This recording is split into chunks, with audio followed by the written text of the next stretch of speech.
Good day, mga kapwa ko law students, no? Mga kakodals, mga working law students dyan sa iba't ibang paaralan at universidad sa Pilipinas man o sa labas ng bansa, no? Kasi alam natin na meron din namang mga law students na nakapag-aral dito sa Pinas na nasa ibang bansa, lalo na nung kasagsagan ng COVID-19. So, for this episode, we will be tackling Criminal Law 2 under Title 2. So again, paalala lamang po, no, isa disclaimer na ang video nito ay ginawa ko po as a way of studying the subject. Hindi pa po ako lawyer at hindi rin ako eksperto sa field nito, but this is a way of expressing my idea and how I understood the subject of Criminal Law 2. So for this one, we are going to tackle Article 126, which is delaying release, and Article 127, which is expulsion. Now, Article 126, delaying release. The penalties provided for in Article 124 shall be imposed upon any public officer or employee who delays for the period of time specified therein the performance of any judicial or executive order for the release of a prisoner or detention prisoner, or unduly delays the service of the notice of such order to said prisoner, or the proceedings upon any petition for the liberation of such person. Now, there are three acts that are punishable under Article 126. Number one is by delaying the performance of a judicial or executive order for the release of a prisoner. Number two, by unduly delaying the service of the notice of such order to said prisoner. And lastly, by unduly delaying the proceedings upon any petition for the liberation of such person. Now, what are the three elements of Article 126?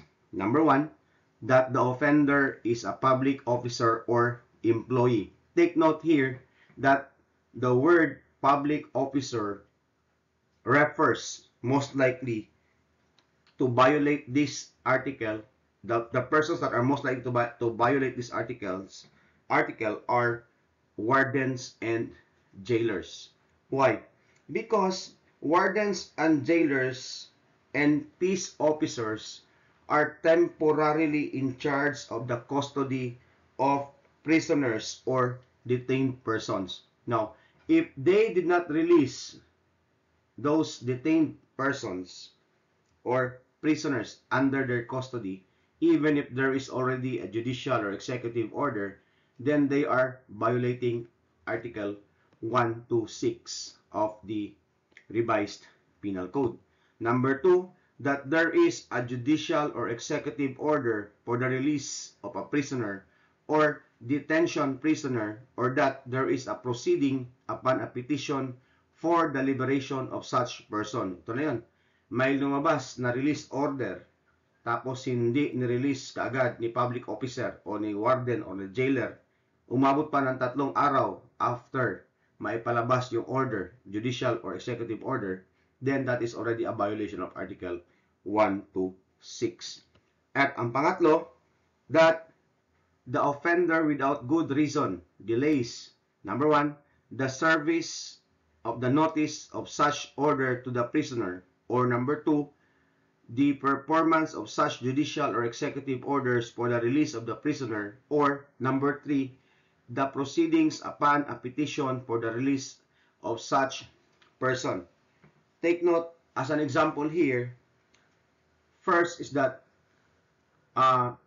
when there is a case that is filed, or there's a pending complaint or information that was filed on a person, and then the prosecutors failed to prosecute because the witness of the prosecution did not appear, the case was dismissed and the justice of the peace gave an order to release the accused.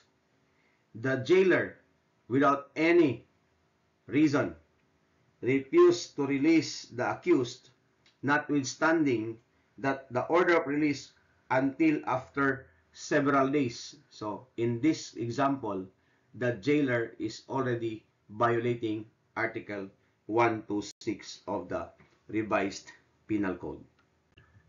Okay, so Article 127, expulsion.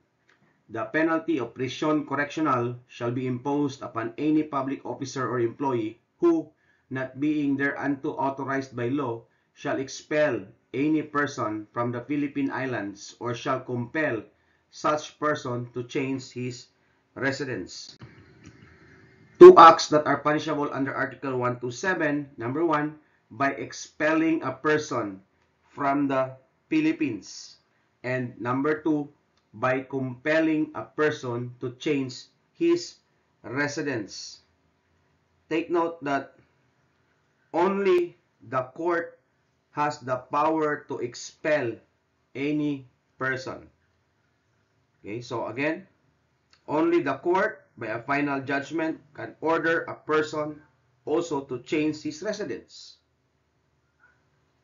For example, on that one, ejectment proceedings, expropriation proceedings, and in cases of there is a penalty of destierro.